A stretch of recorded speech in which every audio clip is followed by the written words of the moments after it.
ଭଉଣୀ ଜଣେ ବାକ୍ୟ ପଢ଼ିବାରେ ସାହାଯ୍ୟ କରିବେ। ଆଜି ମୁଁ ତୁମମାନଙ୍କୁ ଆଜ୍ଞା ଦେଉଛି ତାହା ଅସମସ୍ତ କଠିନ ନୁହେଁ ବା ଦୂରବର୍ତ୍ତୀ ନୁହେଁ। ଆଜି ମୁଁ ତୁମକୁ ଯେଉଁ ଆଜ୍ଞା ଦେଉଅଛି ତାହା ଅତିରିକ୍ତ କଠିନ ନୁହେଁ କିମ୍ବା ଦୂରବର୍ତ୍ତୀ ନୁହେଁ। ସଦାପ୍ରଭୁ ପରମେଶ୍ୱର ଯେତେବେଳେ ଇସ୍ରାଏଲ ଲୋକମାନଙ୍କୁ ମିଶ୍ର ଦେଶରୁ ବାହାର କରି ଆଣିଲେ ମଶାଙ୍କ ଜରିଆରେ ଆଉ ବିଭିନ୍ନ ପ୍ରକାର ସମସ୍ୟା ମଧ୍ୟ ସମ୍ମୁଖୀନ ହେବାକୁ ପଡ଼ିଲା। ଆଉ ପ୍ରଭୁ ଏମିତି କାର୍ଯ୍ୟ କଲେ ଯାହା ମିଶ୍ର ଦେଶରେ ବା ମିଶ୍ର ଦେଶରେ କେବେ ହିଁ ସେମିତି ଘଟଣା ଘଟିନଥିଲା। 10 ଗୋଟି ମହାମାରୀ ପଠାଇଲେ ପ୍ରଭୁ, ନୁହେଁ? କେତେ ଗୋଟିଏ? 10 ଗୋଟି ମହାମାରୀ ପଠାଇଲେ। ଆଉ ସେ ସବୁ ଦେଖିକି ଫାରୋ ରାଜା ଲାଷ୍ଟ ଶେଷରେ ଯାଇକି ଇସ୍ରାଏଲ ଲୋକମାନଙ୍କୁ ଛାଡ଼ିଦେଲେ। ଆଉ ସେମାନେ ଆସିବା ରାସ୍ତାରେ ସେମାନେ ତାଙ୍କର ପଥଯାତ୍ରା ତାଙ୍କର ଯେତେ ବି ଲୁହାପୁତା ଯେତେ ବି ତାଙ୍କର ଜିନିଷ ପତ୍ର ଥିଲା ଆଉ ଯେତେ ତାଙ୍କର ଗାଈ ଗୋରୁ ବା ମେଣ୍ଢା ଛେଳି ଯାହା ବି ସେମାନେ ସବୁ ପଶୁ ପକ୍ଷୀ ସମସ୍ତଙ୍କୁ ସେମାନେ ସାଙ୍ଗରେ ଆଣିଲେ। ଆଉ ସେଇ ଯାତ୍ରା ପଥରେ ସେମାନେ ଅନେକ କ୍ଳାନ୍ତ ହେଲେ, ଅନେକ ସେମାନେ ପରିଶ୍ରମ କଲେ ଆଉ ଅନେକ ପରିସ୍ଥିତି ସେମାନେ ସାମ୍ନା କରିବାକୁ ପଡ଼ିଲା। ଆଉ ଏପଟେ ମିଶ୍ର ମାନଙ୍କର ଭୟ, ପାରୋ ରାଜାଙ୍କର ସୈନ୍ୟ ଦଳର ଭୟ ରହିଥିଲା। ଆଉ ସେମାନେ ପଛେ ତାଙ୍କୁ ଗୋଡ଼େଇଥିଲେ ଆଉ ସେଇ ଭୟ ମଧ୍ୟ ସେମାନଙ୍କ ଠାରେ ଥିଲା। କିନ୍ତୁ ସଦାପ୍ରଭୁ ପରମେଶ୍ୱର ତାଙ୍କ ସହବର୍ତ୍ତୀ ଥିଲେ ଆଉ ସେ ମହାବାହୁବଳରେ ସେମାନଙ୍କୁ ରକ୍ଷା କଲେ ଆଉ ସେମାନଙ୍କୁ ତାଙ୍କ ଯାତ୍ରାରେ ସେ ସାହାଯ୍ୟ କଲେ। ତ ପ୍ରିୟର ଭାଇ ଭଉଣୀ ମାନେ, ସେଇ ଇସ୍ରାଏଲ ଲୋକମାନଙ୍କୁ ଯେତେବେଳେ ମିଶ୍ର ଦେଶରୁ ବାହାର କରି ଆଣିଲେ ଆଉ ସେମାନଙ୍କୁ କାନାନ ଦେଶରେ ପହଞ୍ଚିବାର ଥିଲା, କିନ୍ତୁ ସେମାନଙ୍କୁ କାନାନ ଦେଶ ପହଞ୍ଚିବା ପାଇଁ 40 ବର୍ଷ ଲାଗିଲା। ଆଉ ସେମାନେ ମରୁପ୍ରାନ୍ତରେ ରହିଲେ ଆଉ ସେଥିରେ ଅନେକ ତାଙ୍କ ଜୀବନରେ ଦେଖିବା କି ସେମାନେ ବହୁତ ପ୍ରକାର ପରମେଶ୍ୱରଙ୍କ ବିରୋଧରେ, ମଶାଙ୍କ ବିରୋଧରେ ଅଭିଯୋଗ ଆଣିଲେ ଆଉ ଏମିତି ପ୍ରକାର ଅଭିଯୋଗ ଆଉ ସେମାନେ ବହୁତ ହଇରାଣ କଲେ ମଶା ଏବଂ ହାରଣଙ୍କୁ। ଯେତେବେଳେ ମଶା ପର୍ବତ ଉପରକୁ ଗଲେ 10 ଆଜ୍ଞା ଯୋଉ ପ୍ରଭୁ ତାଙ୍କୁ ଦେଲେ, ସେ ବି 40 ଦିନ 40 ରାତି ସେଇ ପର୍ବତରେ ରହିଲେ। ଆଉ ମଶା ମରିଗଲେ ବୋଲି, କୁଆଡେ ଗଲା ଆମେ ଜାଣିନୁ ବୋଲି ସେମାନେ ହାରୁଣଙ୍କୁ ବାଧ୍ୟ କଲେ ଆମ ପାଇଁ ଗୋଟେ ଈଶ୍ୱର ଦେଶରୁ ବାହାର କରିଦେବା ଈଶ୍ୱର ବନେଇଲେ।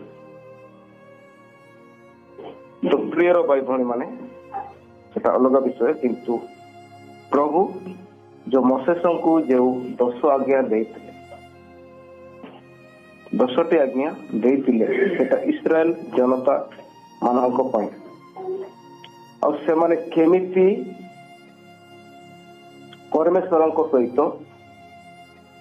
ଜୀବନ ଅତିବାହିତ କରିବେ ଏବଂ ତାଙ୍କର ଆଜ୍ଞା କେମିତି ମାନିବେ ଏସବୁ ବିଷୟ ସେମାନଙ୍କୁ ଲିଖିତ ଆକାରରେ 10ଟି ଆଜ୍ଞା ସେମାନଙ୍କୁ ମଶାଙ୍କୁ ଦେଲେ। ଆଉ ସେଇ 10 ଆଜ୍ଞା ଇସ୍ରାଏଲ ମଣ୍ଡଳୀ ନିକଟରେ ମୋସେସ୍ ସେ ସବୁ ଡିକ୍ଲାରେସନ କଲେ ବା ସେ ସବୁ ଜଣେଇଲେ, ପାଠ କଲେ। ଆଉ ତେଣୁକରି ଆମେ ଦେଖୁ ଆଜି ତୁମକୁ ଯେଉଁ ଆଜ୍ଞା ଦେଉଅଛି ତାହା ଅତିରିକ୍ତ କଠିନ ନୁହେଁ। କଠିନ ଆଜ୍ଞା ଦେଇ ନଥିଲେ, ଏକମାତ୍ର ଈଶ୍ୱରଙ୍କୁ ଆରାଧନା କରିବେ। ପ୍ରଥମ ଆଜ୍ଞା ହେଲା 10 ଆଜ୍ଞା ବିଷୟରେ। ନର ହତ୍ୟା କରିବ ନାହିଁ, ବ୍ୟଭିଚାର କରିବ ନାହିଁ, ଚୋରି କରିବ ନାହିଁ, ମିଥ୍ୟା ସାକ୍ଷ୍ୟ ଦେବ ନାହିଁ, ପିତାମାତାଙ୍କୁ ସମ୍ମାନ କରିବ, ଆଉ ପ୍ରତିମା ପୂଜା କରିବ ନାହିଁ, ଆଉ ଆପଣ ପ୍ରତିବେଶୀର ସମ୍ପତ୍ତି ବା ପତ୍ନୀରେ ତୁମେ ଲୋଭ କରିବ ନାହିଁ। ଏସବୁ ବିଷୟ ସେମାନଙ୍କୁ ଦିଆଯାଇଥିଲା। ସେପରି 10ଟି ଆଜ୍ଞା ସେମାନଙ୍କୁ ଦିଆଯାଇଥିଲା। ତ ତାହା ସେମାନଙ୍କ ଭଲ ପାଇଁ ଆଉ ପବିତ୍ରତା ଭାବରେ ରହିବା ପାଇଁ ସେମାନଙ୍କୁ ପରମେଶ୍ୱର ଦେଲେ।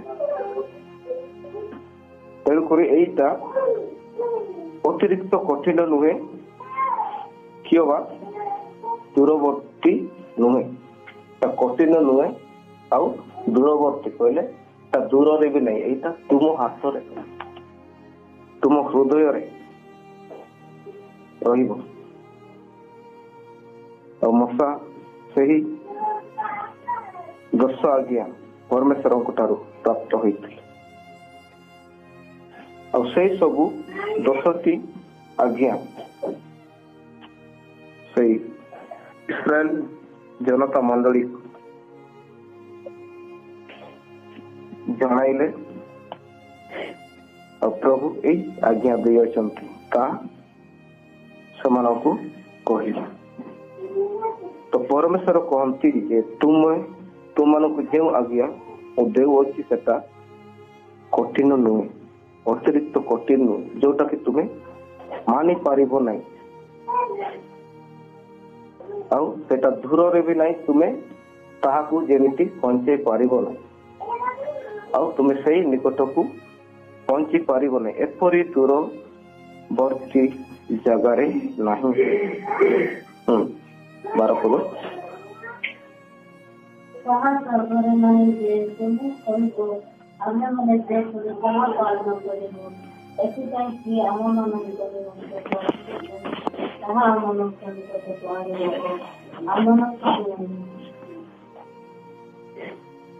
ତାହା ସ୍ୱର୍ଗରେ ନାହିଁ ଯେ ତୁମେ କହିବ ଆମ୍ଭେମାନେ ଯେପରି ତାହା ପାଳନ କରିବୁ। ଏଥିପାଇଁ କିଏ ଆମମାନଙ୍କ ନିମନ୍ତେ ସ୍ୱର୍ଗକୁ ଯାଇ ତାହା ଆମମାନଙ୍କ ନିକଟକୁ ଆଣିବ ଓ ଆମମାନଙ୍କୁ ଶୁଣାଇବ। ଏଇଟା ତୁମେ କହିପାରିବ ନାହିଁ, ତା ସ୍ୱର୍ଗରେ ନାହିଁ। ସ୍ୱର୍ଗରେ ରଖାଯାଇଛି ଆଜ୍ଞା, ଆଉ ସ୍ୱର୍ଗକୁ କିଏ ଯାଇକି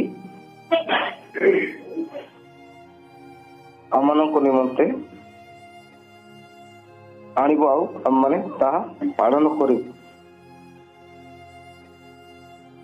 ଆଉ କିଏ ଆମମାନଙ୍କ ନିମନ୍ତେ ସ୍ୱର୍ଗକୁ ଯାଇ ତାହା ଆମମାନଙ୍କ ନିକଟକୁ ଆଣିବ? କିଏ ସ୍ୱର୍ଗକୁ ଯାଇ ଆମମାନଙ୍କ ନିକଟକୁ ଆଣିବ? ସେପରି ସେଇ ଆଜ୍ଞା ସ୍ୱର୍ଗରେ ରଖାଯାଇ ନାହିଁ।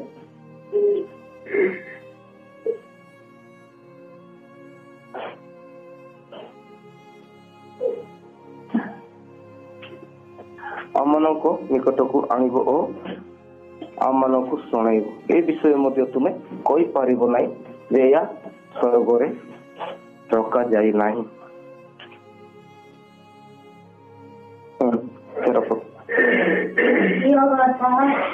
ତାହା ସମୁଦ୍ର ସେଠାରେ ନାହିଁ ଯେ ତୁମେ କହିବ ଆମେମାନେ ସେ ଏପରି ତାହା ପାଳନ କରିବୁ। ଏଥିପାଇଁ କିଏ ଆମମାନଙ୍କ ନିମନ୍ତେ ସମୁଦ୍ର ପାର ହୋଇ ତାହା ଆମମାନଙ୍କ ନିକଟକୁ ଆଣିବେ ଓ ଆମମାନଙ୍କୁ ଶୁଣାଇବେ। ଓକେ, ପ୍ରଭୁଙ୍କର ଗୌରବ ଏବଂ ମହିମା ହଉ। କିଏ ବା ତାହା ସମୁଦ୍ର ସେପାରିରେ ନାହିଁ। କୋଉଠି ନାହିଁ? ସମୁଦ୍ର ସେପାରେ ହେଲା। ସମୁଦ୍ର ବହୁତ ଦୂର, ବହୁତ ଲମ୍ବା, ହଜାର ହଜାର କିଲୋମିଟର ଦୂର ରହିଅଛି। ଆଉ ସମୁଦ୍ର ଆର ପାରିରେ ସେଇ ଆଜ୍ଞା ନାହିଁ ଯୋଉଟା କି ମୁଁ ତୁମମାନଙ୍କୁ ଦେଉଅଛି। ମାନେ ପରମେଶ୍ୱର ଯୋଉ ଆଜ୍ଞା ଦେଉଛନ୍ତି। ପ୍ରଥମରେ ଦେଖିଲୁ ଯେ ସେଇଟା ସ୍ୱର୍ଗରେ ବି ନାହିଁ, ଯାହା ଫଳରେ କି ତୁ ମାନେ କହିପାରିବ, ଏମିତି କହିବ ଏଇ ଆଜ୍ଞା ତ ସ୍ୱର୍ଗରେ ରଖାଯାଇଛି, ଆଉ କିଏ ଯାଇକି ସ୍ୱର୍ଗରୁ ଆଣିବ ଆଉ ଆମମାନଙ୍କ ନିକଟରେ ଜଣାଇବ ଆଉ ଆମମାନେ ତା ପାଳନ କରିବୁ। ଆଉ ଏଇଟା ସମୁଦ୍ର ସେପାରିରେ ବି ନାହିଁ ଯେ ତୁମେ କହିବ ଆମ୍ଭେମାନେ ଯେପରି ତାହା ପାଳନ କରିବୁ। ଏଥିପାଇଁ କିଏ ଆମମାନଙ୍କ ନିମନ୍ତେ ସମୁଦ୍ର ପାର ହୋଇ ତାହା ଆମମାନଙ୍କ ନିକଟକୁ ଆଣିବ ଓ ଆମମାନଙ୍କୁ ଶୁଣାଇବ। ଏଠି ସମୁଦ୍ର ଆର ପାରରେ ମଧ୍ୟ ନାହିଁ, ଯାହାଫଳରେ ତୁମେ କହିପାରିବ ନାହିଁ ସମୁଦ୍ର ଆର ପାରିକି ଯାଇକି କିଏ ଆମମାନଙ୍କୁ ସେଇ ଆଜ୍ଞା ବିଷୟରେ ବା ସେଇ ଆଜ୍ଞା ଆଣିକି ଆସିବ ଆଉ ଆମମାନଙ୍କ ମଧ୍ୟରେ କିଏ ଆମମାନଙ୍କୁ ଜଣାଇବ ଆଉ ଆମମାନେ ଶୁଣିବୁ ଆଉ ପାଳନ କରିବୁ। ଏପରି ବିଷୟ ମଧ୍ୟ ନାହିଁ। ପ୍ରିୟର ଭାଇ ଭଉଣୀ ମାନେ, ପରମେଶ୍ୱର ସେମାନଙ୍କୁ ଆଜ୍ଞା ଦେଉଛନ୍ତି ତାଙ୍କ ହସ୍ତରେ ଆଉ ତାଙ୍କ ମନ ହୃଦୟ ଲିଖିତ ଆକାରରେ ଦିଆ ହଉଛି। କେମିତି ଲିଖିତ ଆଉ ସେଇ ଆଜ୍ଞା ଇସ୍ରାଏଲ ମାନଙ୍କୁ ମଧ୍ୟରେ ଆଉ ଇସ୍ରାଏଲ ମଣ୍ଡଳୀ ମଧ୍ୟରେ ତାହା ପାଳନ କରିବା ପାଇଁ ଆଉ ମାନିବା ପାଇଁ ଈଶ୍ୱର ସେମାନଙ୍କୁ ଦିଅନ୍ତି। ଯାତ୍ରା ପୁସ୍ତକ ଯଦି 20 ଅଧ୍ୟାୟରେ ଆପଣମାନେ ଦେଖିପାରିବେ 10 ଆଜ୍ଞା ବିଷୟରେ ଲେଖାଯାଇଛି।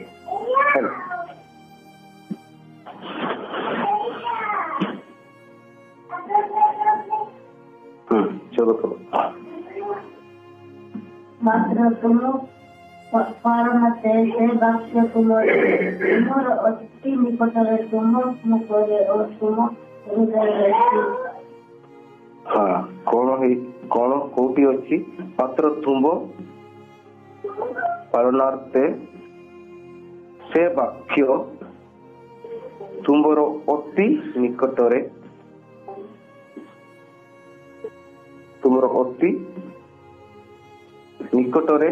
ତୁମ ମୁଖରେ ଓ ତୁମ ହୃଦୟରେ ଅଛି। ଅତି ନିକଟରେ, ବହୁତ ପାଖରେ, ତୁମ ହାତରେ କହିତେ ଗଲେ କିଛି ଭୁଲ ହେବ। ତୁମ ମୁଖରେ, ତୁମ ହୃଦୟରେ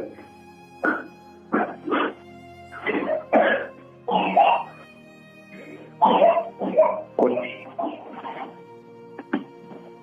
ଆଉ ସେଇ ଆଜ୍ଞା କୌଣସି ଦୂରରେ ନାହିଁ, ସ୍ୱର୍ଗରେ ନାହିଁ କି ସମୁଦ୍ର ଆର ପାରିରେ ନାହିଁ। ହାତେ ହାତେ ବା ତୁମର ମୁଖ ହୃଦୟରେ ତାହା ମୁଁ ଦେଉଅଛି ଆଉ ସେଠାରେ ଅଛି।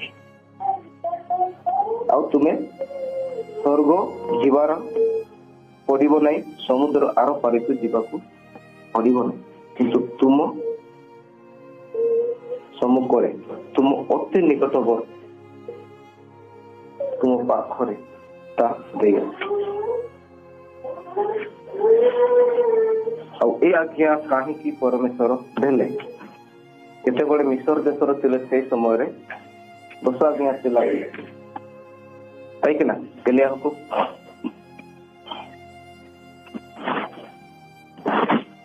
କେତେବେଳେ 10 ଆଜ୍ଞା ଦିଆଯାଇଥିଲା?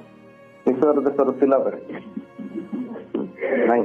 ମିଶର ଦେଶରୁ ସେମାନେ ଇସ୍ରାଏଲ ମାନେ ବାହାରି ଆସିଲେ ବା ପରମେଶ୍ୱର ସେମାନଙ୍କୁ ସେଇ ପାରଙ୍କ ଦାସତ୍ୱରୁ ବାହାର କରି ଆଣିଲେ।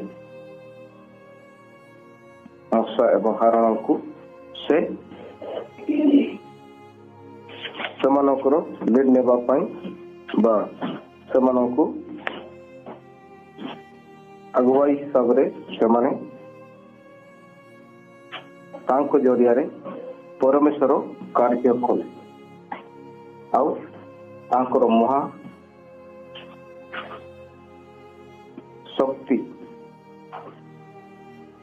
ଦ୍ୱାରା ସେଇ ଇସ୍ରାଏଲ ଲୋକମାନଙ୍କୁ ଉଦ୍ଧାର କଲେ। ସେମାନେ ନିଶ୍ଚିତ ଭାବରେ ପଢିଥିବେ, ଜାଣିଥିବେ। ଆଉ ଇସ୍ରାଏଲ ଲୋକମାନେ କେତେ ମିଶର ଦେଶରେ କଠିନ ପରିଶ୍ରମ କରି ସେମାନେ ତାଙ୍କର ହୃଦୟ କାନ୍ଦୁଥିଲା ଆଉ ସେମାନେ ଦିବା ରାତ୍ର ପରମେଶ୍ୱରଙ୍କୁ ଡାକୁଥିଲେ। ପ୍ରାୟ 430 ବର୍ଷ ସେମାନେ କଷ୍ଟ ସହିବାକୁ। ଯେତେବେଳେ ଯୋସେଫ ଥିଲେ ଆଉ ସେଇ ରାଜା ଥିଲେ, ଯୋସେଫଙ୍କ ଯିଏ ରଖିଥିଲେ ସେଇ ରାଜା ଥିଲେ, ସେଇ ସମୟରେ ହିଁ ସେମାନେ ଆନନ୍ଦ ଖୁସି ରହୁଥିଲେ। ଆଉ ସେ ରାଜା ମଲା, ଯୋସେଫ ମଲେ, ତା ପରବର୍ତ୍ତୀ ରାଜା ଥିଲେ ସେ କଠୋର ରାଜା। ଆଉ ଇସ୍ରାଏଲ ମାନଙ୍କୁ ଅନେକ ଅସୁବିଧା ବା କଠିନ ପରିଶ୍ରମ କରିବା ପାଇଁ ସେମାନଙ୍କୁ କାର୍ଯ୍ୟ କରାଇଲେ। ତ ପ୍ରିୟର ଭାଇ ଭଉଣୀ ମାନେ, ସେ ସବୁରୁ ପରମେଶ୍ୱର ସେମାନଙ୍କୁ ମୁକ୍ତ କରି ଆଣିଲେ। ଆଉ ଏ ସମୟରେ ସେମାନଙ୍କୁ ବାହାର କରି ଆଣିକି ସେମାନଙ୍କୁ ତାଙ୍କର ଆଜ୍ଞା ଦେଉଅଛନ୍ତି।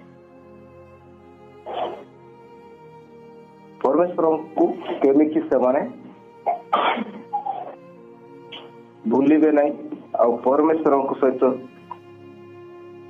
ଯେମିତି ସେମାନେ ସଂଯୁକ୍ତ ହୋଇକି ରହିବେ ଆଉ ସେମାନେ ମନ ଇଚ୍ଛା କାର୍ଯ୍ୟ କରିପାରିବେ।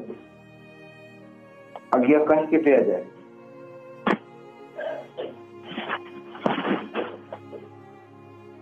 ଆଉ ସେଇ ଆଜ୍ଞା ସେମାନେ ପାଳନ କଲେ, ସେଇ ଆଜ୍ଞା ସେମାନେ ମାନି ଚଳିଲେ, ସେମାନେ ପରମେଶ୍ୱରଙ୍କ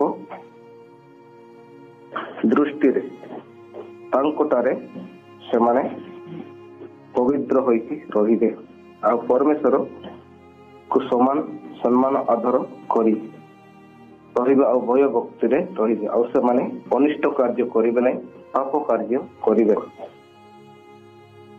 ଏଦନ ବାଟିକାରେ ମଧ୍ୟ ଆମେ ଦେଖୁ ଆଦମ ଏଭାଙ୍କୁ କଣ ଦେଇଥିଲେ?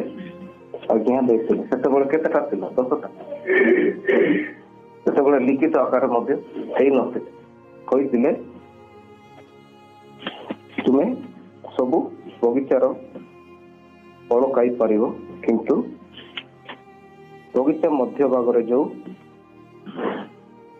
ଫଳ ଗଛ ଅଛି, ଯୋଉଟା କି ସତ୍ ଅସତ୍ ଜ୍ଞାନର ଦାୟକ ବୃକ୍ଷର ଫଳ ତୁମେ ଖାଇବ ନାହିଁ କି ସ୍ପର୍ଶ କରିବ ନାହିଁ। ଯଦି ତୁମେ ତାହା ଖାଇବ ବା ସ୍ପର୍ଶ କରିବ ତାହେଲେ ତୁମେ ମରିବ। କଣ ହେବ? ମରିବ ବୋଲି କୁହାଯାଇଥିଲା। ହଁ, 15 ପଦ ଆସ। ଦେଖ, ଆଜି ମୁଁ ତୁମ୍ଭ ସମ୍ମୁଖରେ ଜୀବନ ଓ ମଙ୍ଗଳ ପୁଣି ମରଣ ଓ ଅମଙ୍ଗଳ ରଖିବି। ଦେଖ, ଆଜି ମୁଁ ତୁମ୍ଭ ସମ୍ମୁଖରେ ଜୀବନ ଓ ମଙ୍ଗଳ ପୁଣି ମରଣ ଓ ଅମଙ୍ଗଳ ରଖିଲି। କଣ କଣ ରଖୁଛନ୍ତି? ଦେଖ, ଆଜି ମୁଁ ତୁମ୍ଭ ସମ୍ମୁଖରେ କାହା ସମ୍ମୁଖରେ? ଇସ୍ରାଏଲ ଜନତା ସମ୍ମୁଖରେ ଜୀବନ ଓ ମଙ୍ଗଳ, ପୁଣି ମରଣ ଓ ଅମଙ୍ଗଳ ପସନ୍ଦ ତୁମର ନାଇଁ। ଦୁଇଟା ବିଷୟ ରଖିଛି। କଣ କଣ? ଜୀବନ ଓ ମଙ୍ଗଳ ନାଇଁ। ଜୀବନ ଭୋଗିନି। ଆଉ ଦ୍ୱିତୀୟରେ ଦେଖୁଛୁ ପୁଣି ମରଣ ଓ ଅମଙ୍ଗଳ। ଅମଙ୍ଗଳ ନାଇଁ କି ମଙ୍ଗଳ ନୁହଁ, ଅମଙ୍ଗଳ। ଯୋଉଟା ଆମମାନଙ୍କର ନୁକସାନ ହୁଏ, ଯୋଉଟା ଆମମାନଙ୍କର କ୍ଷତି ହୁଏ, ଯୋଉଟା ଆମମାନଙ୍କର ବିପଦ ଆସେ, ଏଗୁଡ଼ା ଅମଙ୍ଗଳ।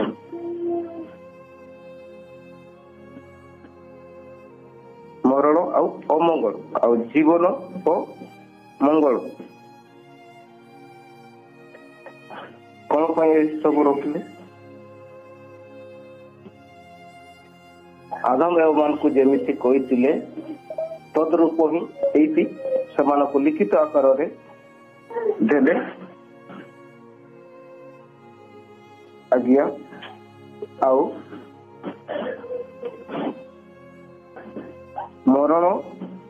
ଜୀବନ ଓ ମଙ୍ଗଳ, ପୁଣି ମରଣ ଓ ଅମଙ୍ଗଳ ରଖିଲି। এই ବିଷୟକୁ ତୁମେ ବାଛ।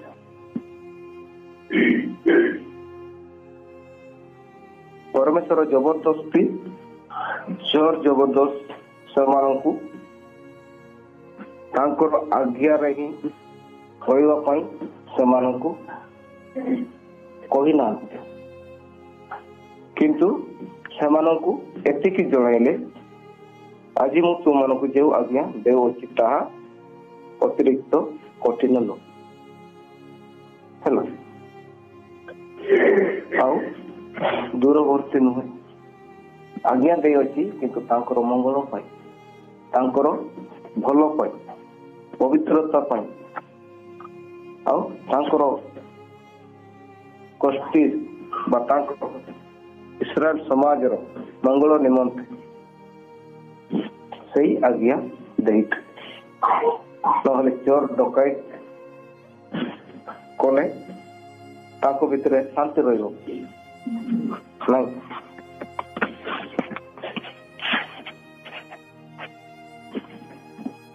ପ୍ରିୟର ଭାଇ ଭଉଣୀ ମାନେ, ତେଣୁକରି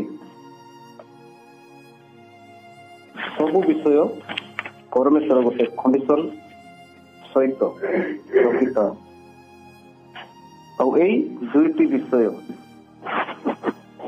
ଜୀବନ ଓ ମଙ୍ଗଳ, ପୁଣି ମରଣ ଓ ଅମଙ୍ଗଳ ରଖିଲେ।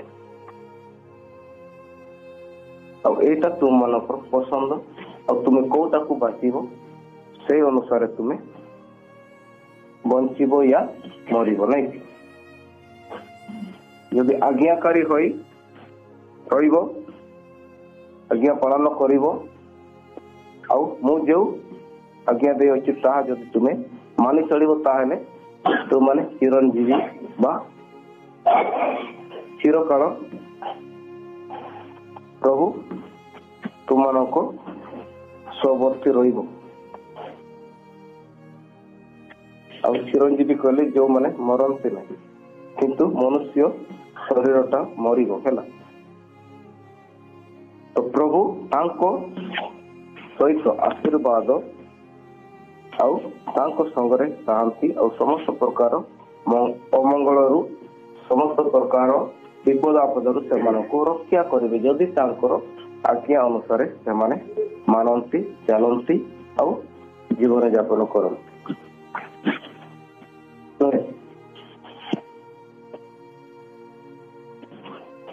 ସେଟା ହେଉଛି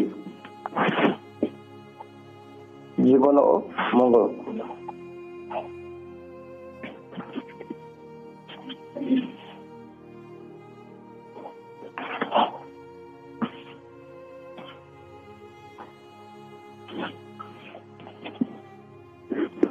ଠିକ ଅଛି, 11 ଅଧ୍ୟାୟ ତାର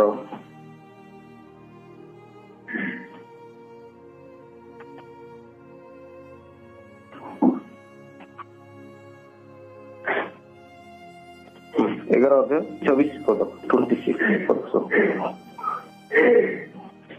ତାକୁ ଟିକେ ଆଲୋଚନା। ଦେଖ ଆଜି ମୁଁ ତୁମମାନଙ୍କୁ ସମ୍ମୁଖରେ ଆଶୀର୍ବାଦ ଓ ଅଭିଶାପ ରଖିଅଛି।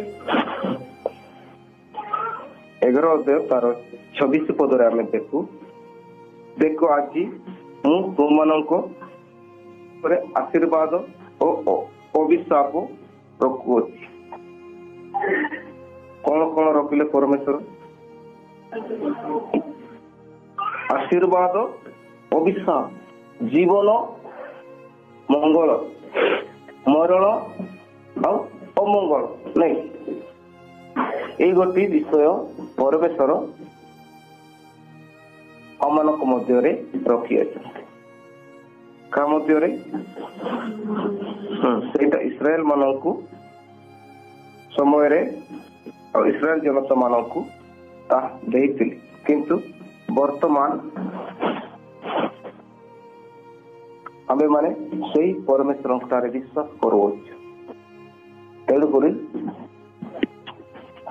ଆମମାନଙ୍କୁ ମଧ୍ୟ ତାଙ୍କ ଠାରେ ରହି ତାଙ୍କ ଠାରେ ଆମେ ଯେତେ ବି ବିଶ୍ୱାସ କରୁଅଛୁ ସମସ୍ତେ ତାଙ୍କର ପୁତ୍ରତ୍ୱର ଅଧିକାର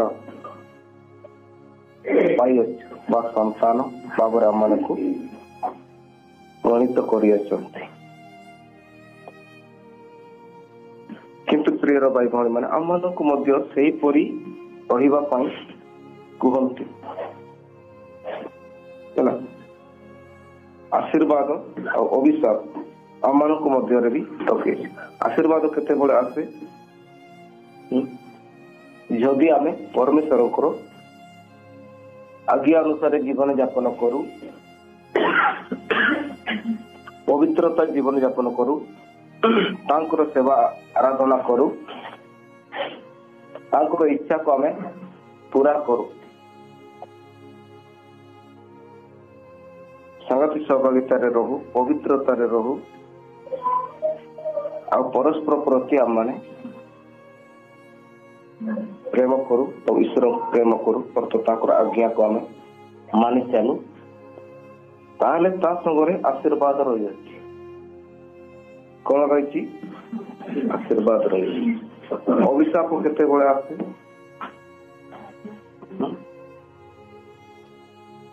ଅଭିଶାପ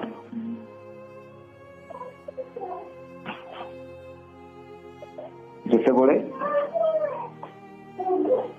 ଆମେ ମାନେ ପାପ ରାସ୍ତାକୁ ଚାଲି ଯାଉ, ଆଉ ଗତକାଲି ଆମେ ଶୁଣୁଥିଲୁ ପାପୀ ମାନଙ୍କ ପଥରେ ପଶି ଯାଉ, ନାଇଁ?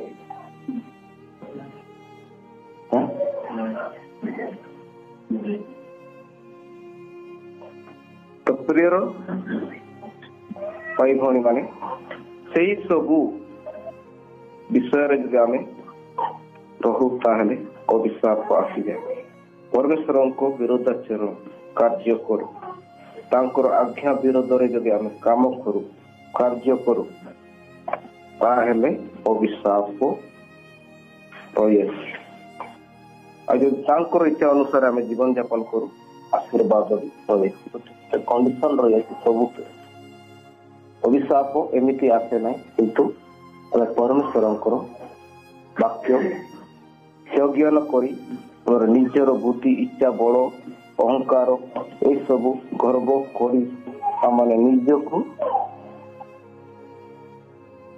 ବଡ ପଣିଆ ଦେଖାଇଲେ ଆମମାନଙ୍କ ଜୀବନରେ ଅମଙ୍ଗଳ ଆସିବ, ମରଣ ବି ଆସିବ, ଆଉ ଅଭିଶାପ ବି ଆସିବ। ଆଉ ଆମମାନଙ୍କର ପରିବାରରେ ଅଶାନ୍ତି ହିଁ ଅଶାନ୍ତି ରହିଛି। ପରମେଶ୍ୱର ଆଜ୍ଞାକାରୀ ନହେଲେ, ତାଙ୍କ ସହିତ ଆମେ ଯଦି ସଂଯୁକ୍ତ ହୋଇକି ନ ରହିବା, ତାଙ୍କ କଥା ମାନି ନ ଚଳିବା, ତାହେଲେ ଆମମାନଙ୍କ ଜୀବନରେ କେବେ ହିଁ ଶାନ୍ତି ରହିବ। ତେଣୁକରି ପ୍ରିୟର ଭାଇ ଭଉଣୀ, ସେଇ ଇସ୍ରାଏଲ ଲୋକମାନଙ୍କୁ ଯୋଉ ଆଜ୍ଞା ଦେଇ ସେ କହନ୍ତି ଆଉ ତୁମମାନଙ୍କ ନିକଟରେ ମୁଁ ଜୀବନ ଓ ମଙ୍ଗଳ, ମରଣ ଓ ଅମଙ୍ଗଳ ରଖିଲି, ଆଉ ତୁମେ ସେଥିରୁ କଣ ଇଚ୍ଛା କର ତାହା ତୁମେ ଗ୍ରହଣ କରିପାର। ବାଧ୍ୟବାଧକତା କରନ୍ତି କି ଆମର ପରମେଶ୍ୱର? ସ୍ୱାଧୀନ ଦେଇଅଛନ୍ତି ନାଇଁ, ଜନ୍ମଗତ ସ୍ୱାଧୀନ। ଏବେ ନଦୀରେ ମଧ୍ୟ ଆମେ ଦେଖୁ ସେମାନଙ୍କୁ ସ୍ୱାଧୀନ ଭାବରେ ଦେଇଥିଲେ, କିନ୍ତୁ ସତର୍କ କରାଇଥିଲେ, ସେମାନଙ୍କୁ ଚେତାବନୀ କରାଇଥିଲେ ଯଦି ତୁମେ ସେଇ ଫଳ ଖାଇବ ଯୋଉଟା ମୁଁ ମନା କରିଛି, ତାହେଲେ ତୁମେ ନିଶ୍ଚିତ ସେଦିନ କଣ ହେବ? ମରିବ। ତାଙ୍କର ଆତ୍ମିକ ଜୀବନ ମରିଲା ହେଲା। ସତରେ ସେଇ ଖାଇବା ସାଙ୍ଗେ ସାଙ୍ଗେ ପାଟି ମରିଗଲେ ସେ ନାଇଁ, ଆତ୍ମିକ ଜୀବନରେ ସେମାନେ ମରିଲେ ପାପ କରିବା ଦ୍ୱାରା। ଆଉ ଈଶ୍ୱରଙ୍କ ସହିତ ସେମାନେ ଯୋଉ ସଂଯୁକ୍ତ ହୋଇକି ଥିଲେ ସେଟା କଣ ହେଲା? ବିଚ୍ଛିନ୍ନ ହେଲେ, ଅଲଗା ହେଇଗଲେ। ଆଉ ସେମାନେ ଲଜ୍ଜାରେ ଭୟରେ କଣ ହେଲେ? ଲୁଚିବାକୁ ଆରମ୍ଭ କଲେ ନାଇଁ। ଆଜ୍ଞା ନ ମାନିବା କାରଣ କେମିତି ଈଶ୍ୱରଙ୍କ ଠାରୁ ନିଜକୁ ଲୁଚିବା ପାଇଁ ପଡେ। ତ ପ୍ରିୟର ଭାଇ ଭଉଣୀ, ସେଇ ଅବସ୍ଥା ହେବ। ତେଣୁକରି ସେଠାରେ ଅମଙ୍ଗଳ, ସେଠାରେ ମରଣ ଆସିଲା। କଣ ଆସିଲା? ମରଣ ଆସିଲା ଆଉ ଅମଙ୍ଗଳ ଆସିଲା।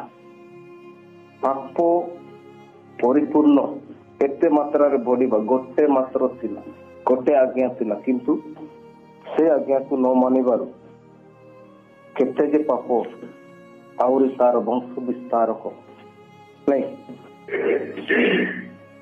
ପୁରା ଅସଂଖ୍ୟ ପାପ। ସେଥିପାଇଁ ପରମେଶ୍ୱର 10 ଆଜ୍ଞାରେ ସେମାନଙ୍କୁ ଲିଖିତ ଆକାରରେ ଦେଲେ। ଯେତିକି ଲୋକ ସଂଖ୍ୟା ବଢିଲା ସେତିକି ପାପ ବଢିଲା। ଆମେ ଆଦି ପୁସ୍ତକରେ ଦେଖୁ 6 ଅଧ୍ୟାୟ ତାଙ୍କର ଚିନ୍ତା ମାତ୍ର ମନ୍ଦ ଥିଲା ହେଲା। ଯାହା ବି ଚିନ୍ତା କରନ୍ତି, ଯାହା ବି ଦେଖନ୍ତି, ବହୁତ ବୁରାଇ ଦରାମିୟରେ ପୁରା ପୃଥିବୀ ପୃଷ୍ଠ ପରିପୂର୍ଣ୍ଣ।